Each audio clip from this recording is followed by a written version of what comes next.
तीव्रता तीव्रता एक भौतिक राशि है जो तरंग द्वारा ऊर्जा के स्थानांतरण की दर को व्यक्त करती है। ध्वनि की प्रबलता ध्वनि की तीव्रता के साथ साथ कान की सुग्राही पर निर्भर करती है, अर्थात ध्वनि की तीव्रता उसके आयाम के समानुपाती होती है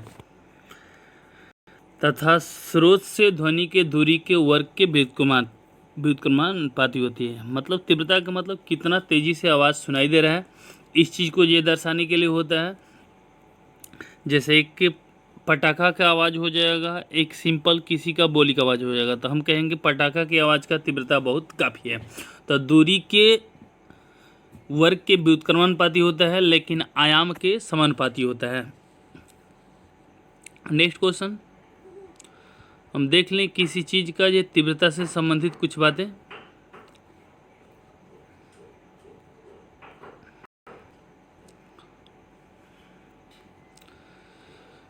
ये मंद ध्वनि का ये दर्शाया गया है आयाम। मंद ध्वनि का आयाम जो होगा स्लो में ये चलेगा ऐसे ऐसे, लेकिन दीर्घ आयाम जब होगा तो इसका ये तीव्रता तेज से होगा। ध्वनि स्रोत और किसका किसका तीव्रता कितना है, ये चीज़ को देखें। साधारण जो बातचीत करते हैं 30 से 40 के बीच होता है डेसिबल। 30-40 या कभी कभी 45 भी देता है, तो इसके बीच में होता है। तेज़ अगर बातचीत करते हैं तो 50 से 60, तो उतना जरूरी नहीं है, फर्स्ट नंबर आपका जरूरी है।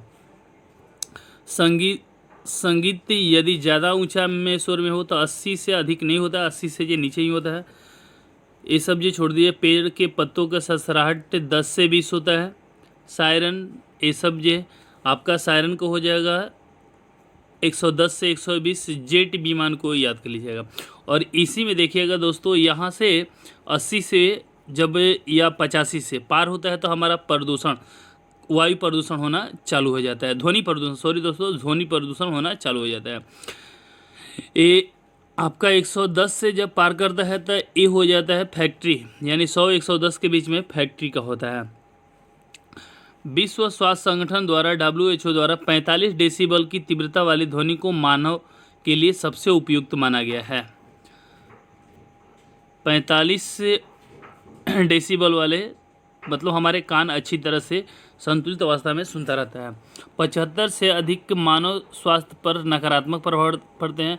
80 से अधिक ध्वनि को शोर कहा जाता है, या अर्थात 80 से जब ऊपर जाता है लगभग में 85, तो इसे प्रदूषण में बदल दिया जाता है, यानी कहा जाता है।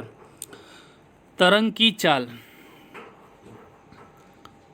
चाल तरंग द्वारा एकांक समय में चली गई दूरी को हम चाल कहते हैं। मतलब ये देखिएगा तरंग जैसे ऐसे चल रहा है, लेकिन ये कुछ समय में चला, लेकिन हम जब एकांक समय में निकालते हैं तो उसी को क्या कहा जाता है, चाल। चाल का डिफिनेशन भी जानते हैं, एकांक समय में तय की गई दूरी को हम चाल कहते हैं। लेकिन यहाँ पर तरंग की बात है तो तरंग जो तय करेगा, तो एकांक समय मीटर और प्रति सेकेंड हो जाएगा, यानी टाइम को दर्शाया जाता है। तो टाइम नीचे रहता है, दूरी ऊपर रहता है।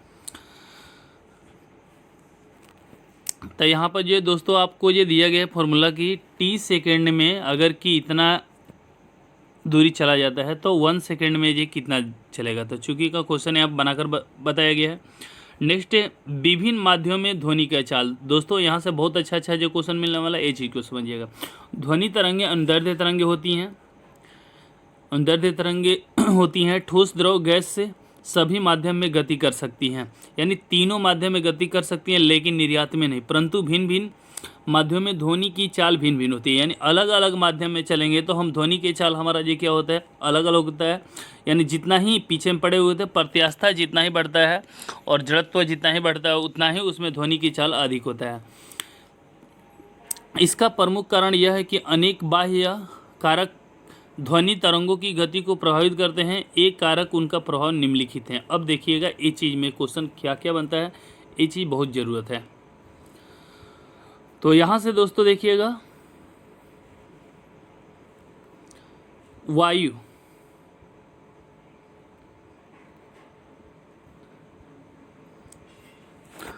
अथवा गैसीय माध्यम में ध्वनि की चाल। वायु में ध्वनि की चाल जब ताप का प्रभाव, यानी वायु में ध्वनि की चाल वायु के परम ताप के समानुपाती, वर्गमूल के समानुपाती होता है।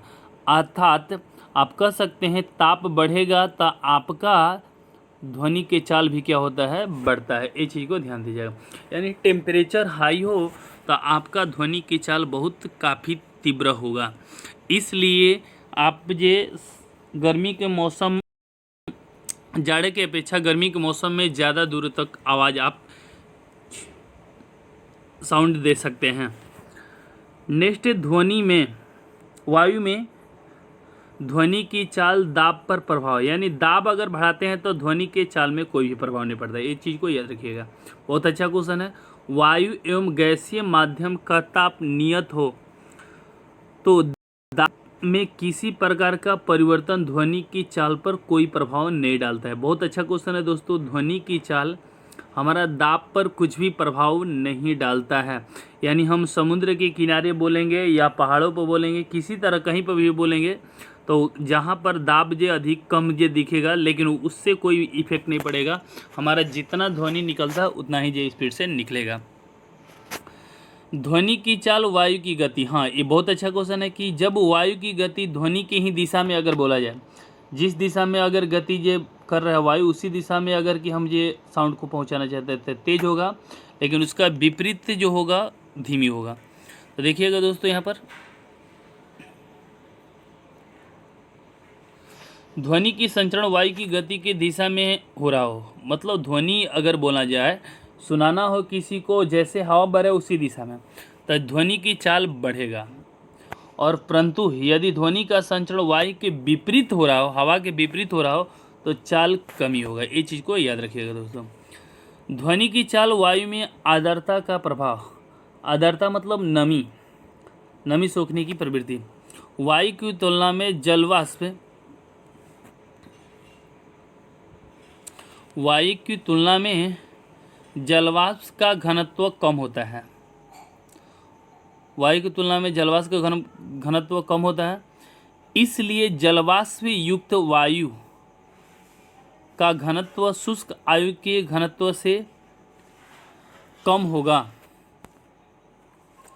उपयुक्त सूत्र, यहाँ पर फॉर्मूला बताया गया है, मतलब प्रेशर को नीचे रखा गया है। उपयुक्त सूत्र के अनुसार ध्वनि की गति माध्यम के घनत्व के वर्गमूल के व्युत्क्रमानुपाती होती है। मतलब माध्यम के घनत्व के वर्गमूल के व्युत्क्रमानुपाती होती है। इसलिए आर्द्रता युक्त वायु में ध्वनि की चाल अधिक होगा, क्योंकि आर्द्रता युक्त चाल का घनत्व कम होता है, इसलिए आर्द्रता युक्त वायु में ध्वनि की चाल अधिक होगा। ध्वनि की चाल, आवृत्ति और तरंग दैर्ध्य का प्रभाव। मतलब ये चीज़ को ये समझिएगा दोस्तों कि आप बरसात के मौसम में बहुत काफ़ी दूर तक आवाज़ को ये साउंड को दे सकते हैं, काफ़ी दूर तक सुनाई देता है, लेकिन वहीं कोई दूसरा मौसम रहता है तो फिर जो वहाँ पर कम आवाज़ देता है, क्योंकि नमी की मात्रा ये काफ़ी हो जाती है। अगला, ध्वनि की चाल, आवृत्ति एवं तरंग दैर्ध्य का प्रभाव।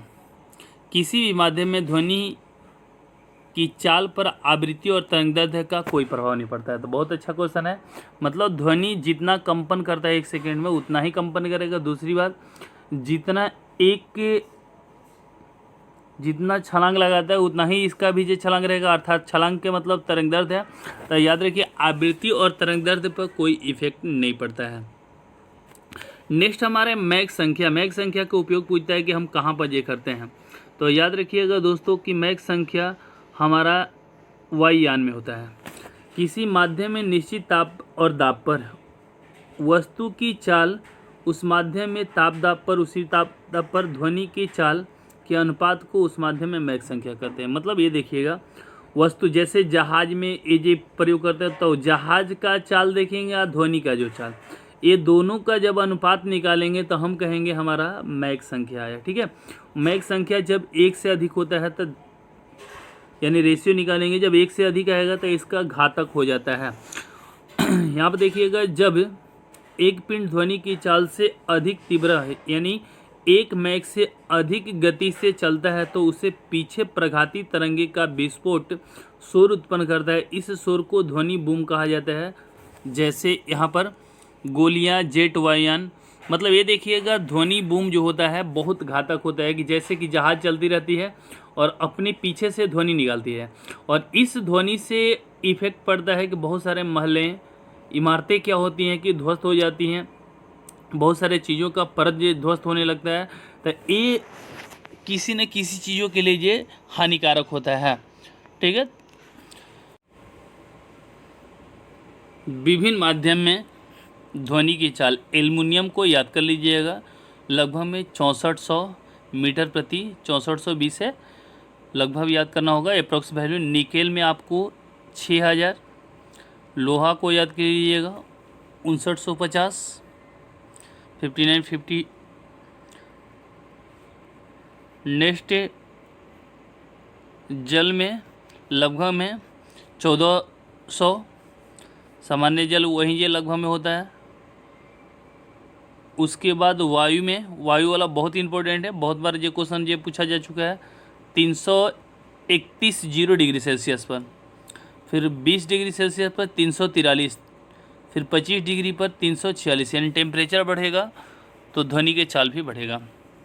नहीं, ठोस माध्यम में ध्वनि के चाल द्रव और गैस के माध्यम से अधिक होता है।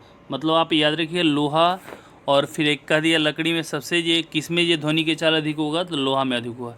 इसी कारण से ये क्या होता है, एक 5 किलोमीटर 10 किलोमीटर दूर ट्रेन भी आती है तो हम पटरी पर अगर कान लगाकर सुनते हैं तो फिर ये आसानी से सुनाई दे देता है, लेकिन लकड़ी अगर वहीं रहता तो उसको हम नहीं समझ पाते। तो ये याद रखिएगा कि लोहा में ध्वनि का तेज वेग होता है, या अर्थात ठोस में।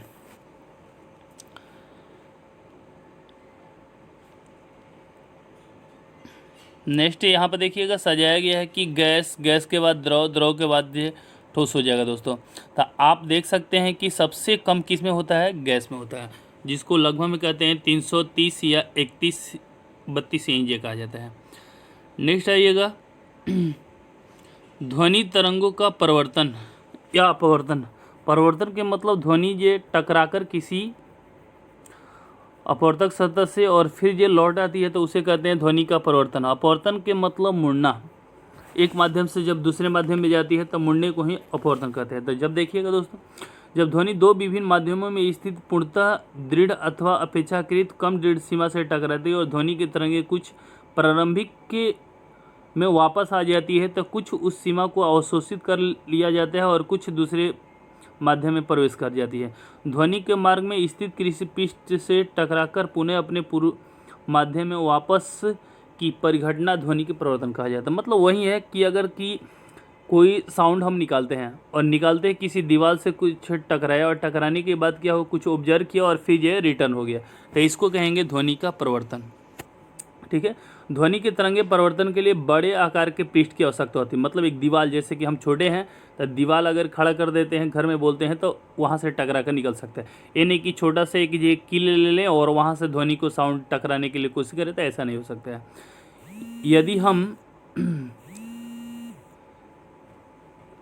यदि हम किसी कुएं में झाँक कर बोलते हैं तो हमें अपनी आवाज़ कुएं से आती हुई सुनाई देती है। प्रतिध्वनि परिवर्तक सतह से टकराकर पुनः ध्वनि को सुनना ही प्रतिध्वनि जन्म होता है। किसी स्थान पर उत्पन्न ध्वनि जब किसी दूर से तल से परिवर्तित होकर पुनः सुनाई देता है तो उसे कहते हैं प्रतिध्वनि इक्को।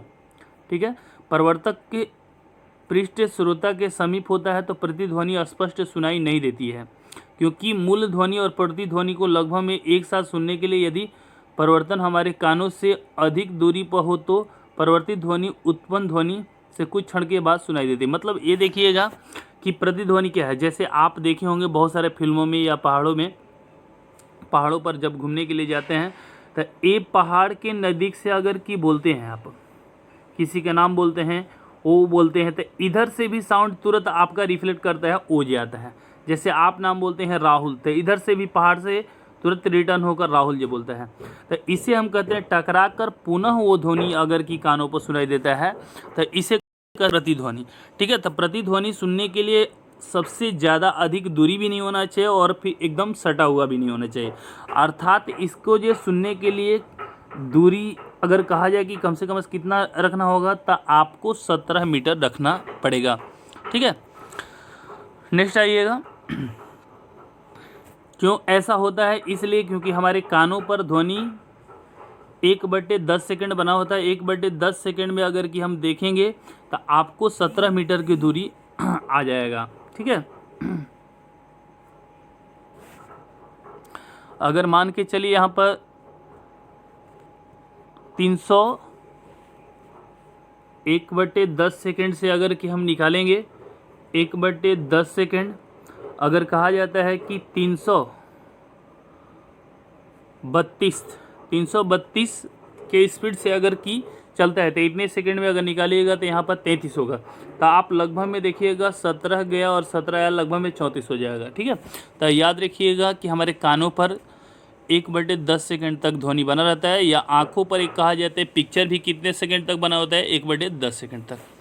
ठीक है, अगला नेक्स्ट देखिए, अस्पष्ट प्रतिध्वनि हो तो आवश्यक क्या चीज़ें होना चाहिए? ऐसे जी आवाज़ को सुनने के लिए हमारा क्या होना चाहिए? प्रवर्तक सतह का क्षेत्र बहुत बड़ा होना चाहिए, मतलब पहाड़ जैसे बताया तो बहुत बड़ा क्षेत्र होना चाहिए। प्रारंभिक ध्वनि लघु एवं उच्च आवृत्ति को होना चाहिए, मतलब छोटा होना चाहिए, और उच्च आवृत्ति को होना चाहिए, तीखी होना चाहिए। अब देखिएगा ये दूरी को याद करिए, बहुत अच्छा क्वेश्चन है कि दूरी कितना होना चाहिए? 16.6 मीटर, अर्थात 17 मीटर, ज़्यादा एग्जाम में पूछ चुका है। प्रतिध्वनि के माध्यम से वायुयान की ऊंचाई, समुद्र की गहराई, सुदूर स्थिति, पहाड़ की दूरी, ऐसे सब ये चीज़ें किया जाता है। मतलब इस सिद्धांत पर नहीं देखिएगा समुद्र में कितनी गहराई पर कोई पनडुब्बी जे चल रहे, ये चीज़ भी नाप लेते हैं, गहराई को मापते हैं। फिर जहाज ऊपर से उड़ती है वायुमंडल में, तो हम ये क्या करते हैं, वहाँ से देखते हैं पृथ्वी से कि कितनी ऊंचाई पर उड़ रही है। आप देखिए रडार भी प्रतिध्वनि पर ही ये काम करता है। तो ये सभी उपकरण हमारे प्रतिध्वनि पर ही ये काम करती हैं। अनुरणन, अनुरणन क्या है? तो ये सिनेमा हॉल आदि सिनेमा ध्वनि स्रोत में बंद होने के पश्चात भी ध्वनि कुछ देर तक सुनाई देती रहती है, इसे अनुरणन कहते हैं। प्रतिध्वनि के बंद होने तक के समय को अनुरणन काल कहते हैं। अनुरणन को श्रवण में बाधा न हो इसलिए हॉल की दीवारें पर खुरदरे प्लास्टर पर्दे शोषण, ये देखिएगा समझिएगा दोस्तों कि मतलब जैसे देखते हैं कि सेमिनार लगा होता है, सेमिनार या सिनेमा घरों में जाते हैं तो हमेशा देखिएगा कि एक गुंबद जैसा मकान बनाया होता है। अगर ये नॉर्मल हम लोग का जैसे कि छत होता है उस प्रकार अगर सपाट बना दिया जाए और यहाँ पर एक कोई लेक्चर देना बोला जाए, तो ये आवाज़ जब इसमें आएगा तो इसमें हमेशा गूंजता रहेगा आवाज़, यानी कि अस्पष्ट ध्वनि नहीं सुनाई देगा। ठीक है, तो इस कंडीशन में हम कहेंगे ये क्या हो गया? अनुरणन हो गया। ठीक है, इस चीज़ को ध्यान दीजिए, यानी टकरा कर बार बार उतना ही समय में ये भी आवाज़ आ जाएगा, तो जो हमारे कानों पर दो दो ध्वनि पड़ जाएगा, इस कभी समझ में नहीं आएगा। तो इसी चीज़ के लिए अनुरणन को मतलब ये समाप्त करने के लिए हम क्या करते हैं कि हमेशा सिनेमा हॉल को गुंबद आकार बनाते हैं, या फिर बना होता है, या फिर सेमिनार हॉल देखे होंगे कि ये भी गुंबद आकार का बना होता है, क्योंकि यहाँ से जब साउंड निकलेगा तो इसे 1/10 सेकंड में जाने में कुछ टाइम रिटर्न होने में लगेगा दोस्तों। तो ये होता है, इसे गुंजहीन हॉल कहा जाता है। या इसे बचाने के लिए हम क्या करते हैं, देखते हैं कि सिनेमा घरों में खुरदरा लगा दिया जाता है, यहाँ पर कुछ न कुछ गद्देदार वस्तु का लगा दिया जाता है कि जो सिनेमा से ध्वनि निकल रहा उसको ऑब्जर्व कर ले, पुनः प्रतिध्वनि न हो। तो ये हम कहते हैं अनुनयन कहते हैं। ठीक है, इस चीज़ को ध्यान दीजिएगा। तो इसे समाप्त करने के लिए प्लास्टर, पर्दे, ध्वनि और शोषण पटल ये हम लगाते रहते हैं। नेक्स्ट, ध्वनि के तरंगों का अपवर्तन। अपवर्तन के मतलब होता है एक माध्यम से, जैसे कि ये मान के चलिए एक माध्यम से दूसरे माध्यम में प्रवेश करते समय ध्वनि का तरंग अपने पथ में विचलित हो जाता है, ध्वनि का अपवर्तन कहा जाता है। ध्वनि का अपवर्तन माध्य के घनत्व पर निर्भर करता है, इसलिए विभिन्न माध्यमों में ध्वनि के चाल भिन्न भिन्न होती है। इसके अतिरिक्त दोनों माध्यम की ताप में भिन्नता के कारण भी ध्वनि का अपवर्तन होता है। ठीक है, ये देखिएगा, समझिएगा ये चीज़ को कि मतलब ये मान के चलिए कि यहाँ पर जल है, जल है, वाटर है, और इस वाटर से मैंने अगर कोई भी साउंड निकाला हवा से निकालता है तो यहाँ पर जाएगा, इसमें जाएगा। तो ये देखिएगा कि हवा को हम कहते हैं रियर विरल माध्यम ये कहते हैं, विरल माध्यम कहते हैं। और फिर जब ए वाला घनत्व ज़्यादा हो गया तो इसे कहेंगे सघन, डेंस कहेंगे। तो जब हवा से अगर डेंस में, रियर से डेंस में जाता है तो यहाँ पर एक मान के चलिए ऐसे आना चाहिए इसके, ठीक है।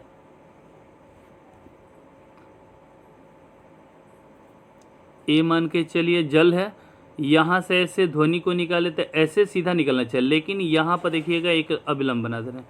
तो ए क्या होगा, जब यानी कि विरल से सघन में जाएगा तो ए अभिलंब की ओर मुड़ जाता है। मुड़ने के बाद फिर जब बाहर निकलेगा तो फिर दूर भागता है, अभिलंब से दूर भागता है। तो इसे कहते हैं हम अपवर्तन। तो दोस्तों याद रखिएगा, घनत्व जब बढ़ता है तो ये अभिलंब की ओर मुड़ जाता है। अर्थात याद रखिएगा, घनत्व जब हवा से अगर पानी में आएगा तो ध्वनि का वेग ये क्या होता है, बढ़ जाता है। ये चीज़ को ध्यान दीजिएगा।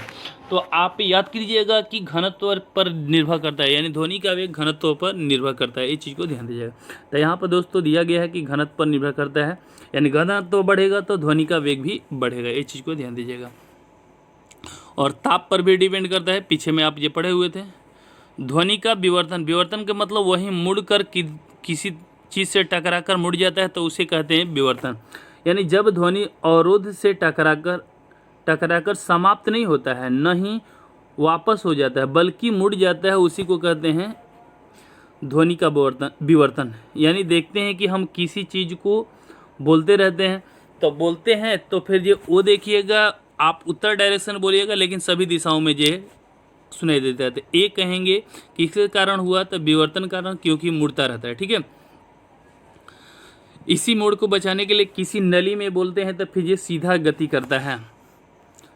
ध्वनि का डॉपलर प्रभाव, ध्वनि का डॉपलर प्रभाव क्या है, जब ध्वनि स्रोत और श्रोता के मध्य सापेक्षिक गति हो रही हो तो श्रोता द्वारा सुनी गई ध्वनि की आभासी आवृत्ति तथा ध्वनि स्रोत द्वारा उत्पन्न ध्वनि की वास्तविक आवृत्ति में अंतर पाया जाता है। आवृत्ति परिवर्तन, इस घटना को डॉपलर प्रभाव कहते हैं। मतलब ये देखिएगा क्या है, इसने डॉपलर ने बताया हुआ था कि यदि कोई यहाँ से साउंड निकालता है, कोई व्यक्ति अगर साउंड निकालता है और कोई दूर से एक व्यक्ति और है, दोनों के दोनों इधर से भी गतिशील, इधर से भी गतिशील है, तो दोनों को दोनों अगर विपरीत गतिशील हैं, एक दूसरे के विपरीत गतिशील है, अर्थात दोनों एक दूसरे को टच करना चाहते हैं, तो जब गति करेंगे तो यहाँ से जो साउंड निकलेगा इसका, वो धीरे धीरे बढ़ता हुआ प्रतीत होगा। जब यही विपरीत हो जाएंगे, विपरीत गति करने लगेंगे, तो ये घटता हुआ प्रतीत होगा। अर्थात आप देखते हैं कि एक ट्रेन जब किसी व्यक्ति अगर कि स्टेशन पर एक खड़ा व्यक्ति और उसकी तरफ अगर ट्रेन आती है तो उसका आवाज़ बढ़ा हुआ प्रतीत होता है, लेकिन जब ये ट्रेन व्यक्ति से अगर पार करके आगे क्यों निकलती है तो घटा हुआ प्रतीत होता है। तो इसको कहते हैं डॉपलर प्रभाव कहते हैं। यानी कि श्रोता और फिर स्रोत ध्वनि स्रोत और श्रोता के बीच में जब ये सापेक्षित गति होती रहती है तो वहाँ पर ध्वनि में भी आभासी आवृत्ति में कुछ परिवर्तन देखने को मिलता है। तो इसी को कहेंगे डॉपलर प्रभाव। इसके सिद्धांत पर रडार काम करता है। इसके ही सिद्धांत पर हमारा रडार के द्वारा हम ये कहते हैं कि जहाज आ रही है जा रही है, इसके द्वारा हम ये पता कर लेते हैं, ठीक है। इस चीज़ को ध्यान दीजिएगा। क्या क्या इसके लिए ज़रूरत है, ध्वनि स्रोत स्थिर श्रोता की ओर गतिमान होना चाहिए। मतलब ध्वनि स्रोत जो जैसे ट्रेन है, ट्रेन किसी व्यक्ति की ओर गतिशील होना चाहिए। स्रोत स्थिर और ध्वनि स्रोत की ओर एक समान वेग से गति कर रहा होगा, ये सब कंडीशन है। ध्वनि स्रोत और श्रोता दोनों एक दूसरे की गतिशील हो तब पर भी हो सकता है। ध्वनि स्रोत और श्रोता दोनों एक दूसरे के विपरीत में है, एक चीज़ कंडीशन ये दिया हुआ है। नेक्स्ट आइएगा कि ध्वनि स्रोत और श्रोता दोनों एक दूसरे की विपरीत दिशा में हो। यदि ध्वनि स्रोत और श्रोता के मध्य दूरी कम हो रहा हो तो ध्वनि को आभासी आवृत्ति में वृद्धि, मतलब जब दोनों अगर ट्रेन और फिर व्यक्ति के बीच में अगर की दूरी कम हो रहा जाए तो फिर उसका जो आवाज़ तेज होगा, इसका विपरीत, यदि दूरी बढ़ रहा हो तो ध्वनि की आवृत्ति में कमी होगा। ये चीज़ को समझ लीजिएगा, यानी दूरी बढ़ेगा तो फिर ये उसका आवाज़ जो होगा, थोड़ा सा साउंड होगा, आवृत्ति होगा, वो कमी होगा। डॉपलर प्रभाव का प्रयोग कहाँ कहाँ पर है? तो वायुयान, उड़ते हुए वायुयान के वेग और स्थिति अनुमान, जिसको रडार द्वारा हम ये प्रयोग करते हैं। समुद्र में भीतरी गतिमान पनडुब्बियों का वेग को भी स्थिति हम ये ज्ञात करने के लिए होते हैं। तारे तथा आकाश गंगाओं की गति इसके द्वारा हम अनुमान करते हैं। तो याद रखिएगा, डॉपलर प्रभाव का सिद्धांत है। नेक्स्ट,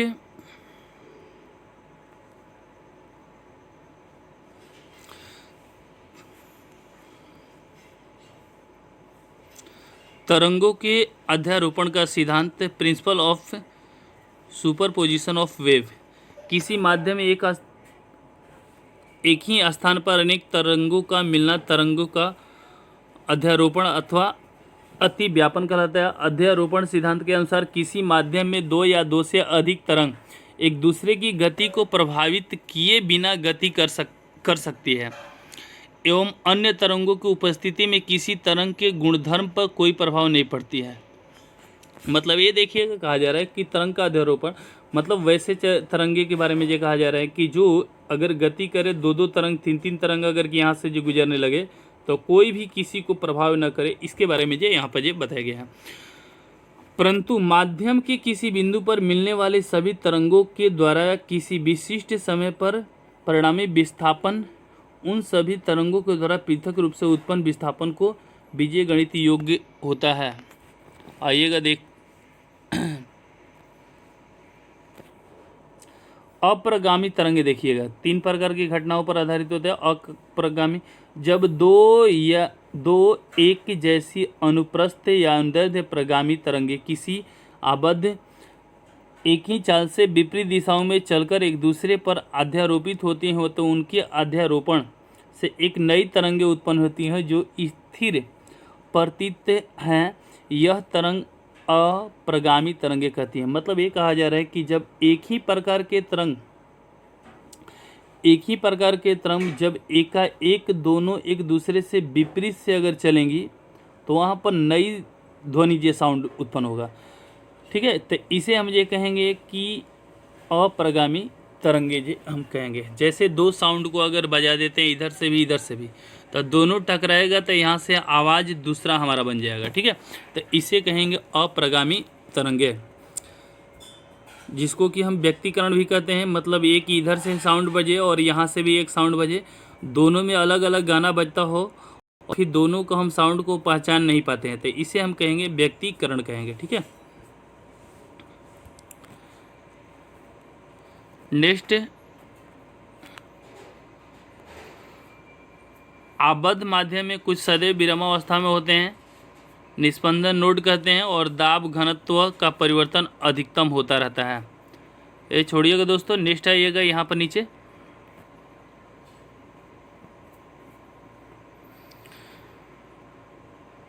ध्वनि तरंगों का व्यक्तिकरण। समान आवृत्ति समान आयाम के दो ध्वनि तरंगे जब किसी बिंदु पर मिलती हैं तो उनकी ध्वनि ऊर्जा पुनः वितरण हो जाते हैं। इस प्रघटना को ध्वनि व्यक्तिकरण, मतलब ये देखिएगा, जैसे हमने अभी बताया कि समान आवृत्ति के यहाँ पर भी एक साउंड बजा रहे हैं, यहाँ पर भी साउंड बजा रहे हैं, लेकिन दोनों में अलग अलग गाना अगर बजा देते हैं तो दोनों का अलग, अगर एक हिंदी बज रहा है और एक पंजाबी गाना बज रहा है, तो दोनों को हम जब समझ नहीं पाते हैं कि किस साउंड से किस प्रकार की गाना आ रहा है, तो इसको हम कहेंगे व्यक्तिकरण, यानी भ्रमित हो गए, व्यक्तिकरण इसे जे कहेंगे। ठीक है, यदि तरंग समान कला में पहुंचती है वहां पर ध्वनि तरंग अधिकतम होती है, जिसमें संपोषी व्यक्तिकरण कहते हैं। मतलब ज़्यादा अगर साउंड उत्पन्न हो जाएगा तो संपोषी, जबकि विपरीत कला में ध्वनि तरंगें निम्न होती है तो उससे कहते हैं विनाशकारी व्यक्तिकरण कहते हैं। प्रगामी तरंगे, इससे जो कोई क्वेश्चन बनता नहीं है। प्रगामी तरंगे किसी माध्यम में एक निश्चित वेग से आगे बढ़ती जाती है, प्रगामी तरंगे, जिसके कारण इनके साथ ऊर्जा और संवेग भी प्रभावित है। मतलब प्रगामी तरंगे ऐसी होती हैं जो आगे बढ़ते जाएंगे और अपने पिछले वाले ऊर्जा को आगे लेते जाएंगी। प्रगामी तरंगे माध्यम के सभी कण में कंपन और तथा इसके कंपन तथा आयाम समान होते हैं। किसी भी क्षण प्रगामी तरंगे के संचरण के कारण कण से दूसरे कण की कला लगातार बदलती रहती है। ये छोड़ दीजिएगा दोस्तों। हाँ, ये बहुत अच्छा क्वेश्चन है, यहाँ से देखिएगा।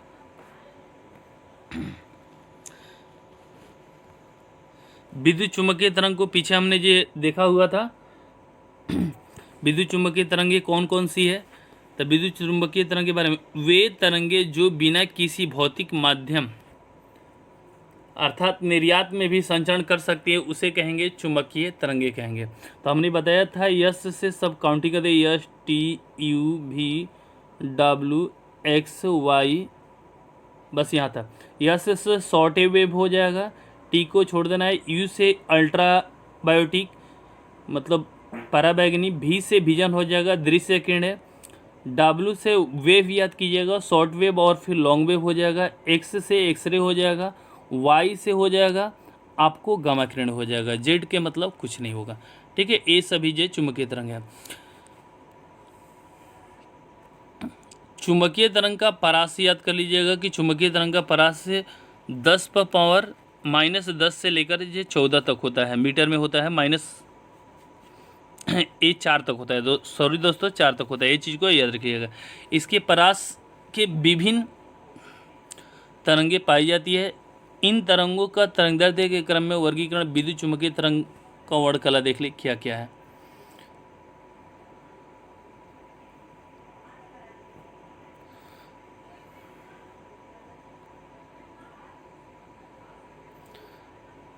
तो गामा किरण है दोस्तों, देखिएगा यहाँ पर ये क्या है, गामा किरण है।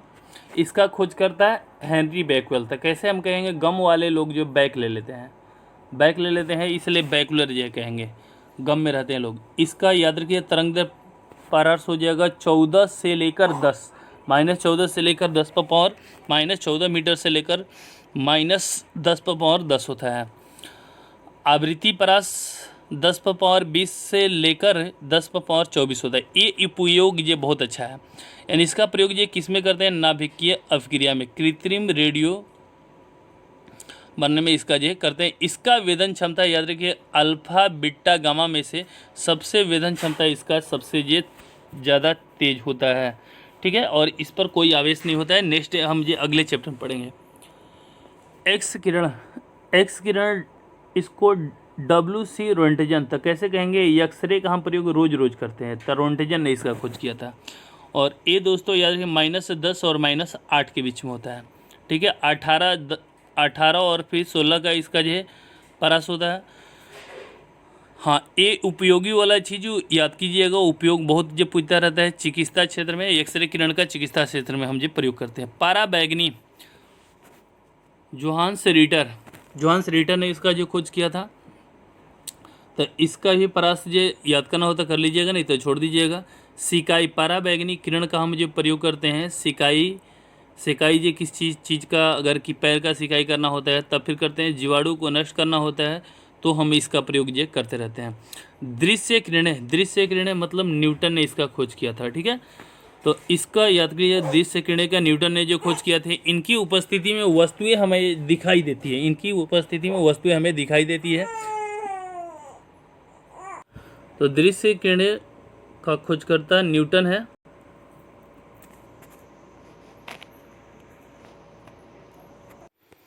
औरत विकिरण बहुत अच्छा क्वेश्चन है। यहाँ से आपको औरक्त रेड से ये दोस्तों याद रख लीजिएगा, यहाँ पर जो क्वेश्चन को याद कीजिएगा, औरक्त जो दिया हुआ है रेड से दोस्तों याद कीजिएगा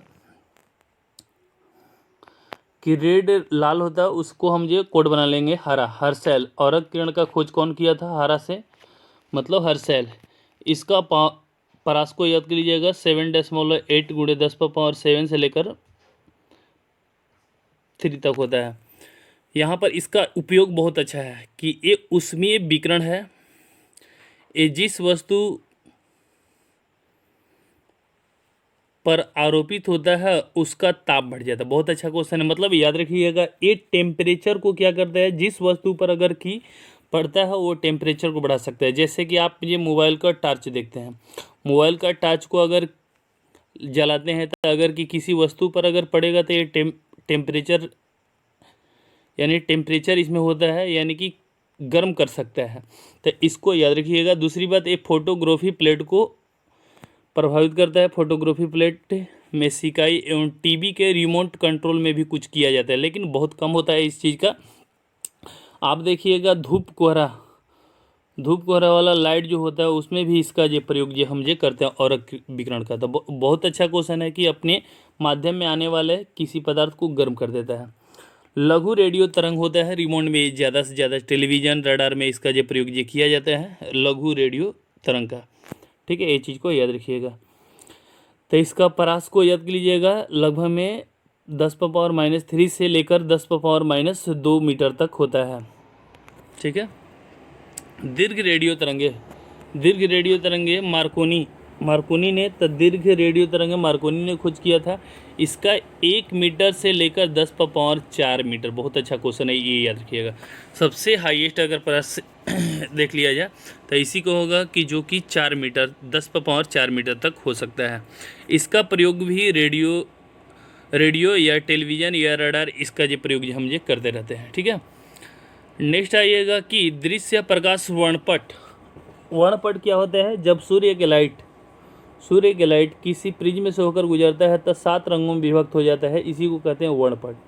ठीक है। तो वर्णपट का ये दिया हुआ है कि बैगनी, जामुनी, नीला, हरा, पीला, नारंगी, लाल, ये सभी का वर्णक्रम दिया हुआ है कि बैगनी का, पराबैगनी का 4000 होता है, फिर बैगनी का, आपको जामुनी का, ये सबको याद करना होता कर लीजिएगा, लेकिन ज़रूरत वाला नहीं है। नेक्स्ट दोस्तों जो हम क्वेश्चन यहाँ पर देखें, विद्युत चुम्बकीय तरंग और ध्वनि तरंगों में अंतर।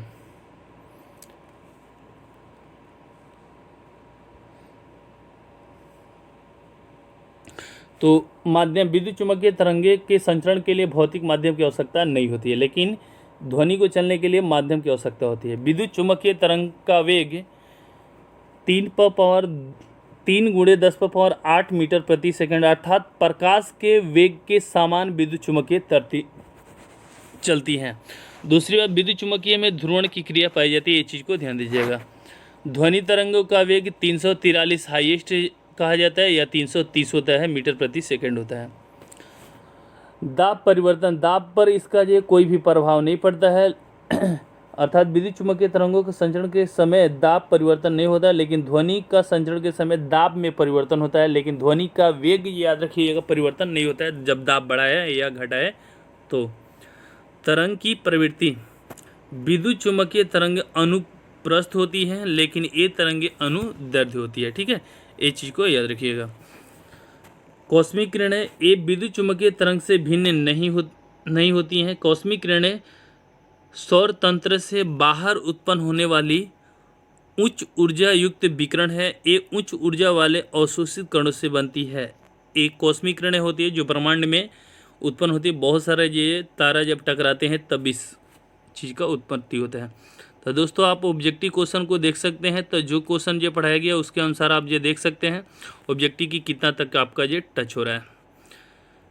जय हिंद, जय भारत।